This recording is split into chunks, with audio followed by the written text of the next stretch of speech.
श्री देवेंद्र कोठे. धन्यवाद अध्यक्ष महोदय.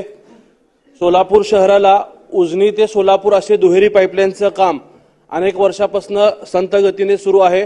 यामुळे उजनी धरण सोलापूर जिल्ह्यात असून सुद्धा सोलापूर शहराला आठवड्यातून एकदा पाणी पुरवठा होत आहे.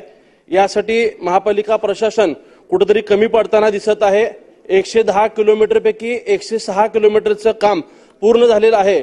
केवळ 4 किलोमीटरचं काम प्रलंबित असताना देखील हे काम पूर्णत्वास होत नाहीये. त्याचबरोबर महापालिका प्रशासनाच्या वतीने शहराला आज आठवड्यातून एकदा पाणी दिलं जातं. मागील अनेक वर्षापासून दुहेरी पाईपलाईन पूर्ण झाल्यानंतरनं रोज किंवा एक दिवस आड पाणी होईल असं महापालिका प्रशासन सांगत असताना आज त्या जलशुद्धीकरणाची केंद्राची जागाच महापालिकेने अद्याप ताब्यात घेतलेली नाही. अनेक ठिकाणी नॅशनल हायवेमुळे जागा ताब्यात घेतली नाही. अशा अनेक अडचणीमुळे हे काम प्रलंबित राहत असल्याचं महापालिका प्रशासन सांगत आहे.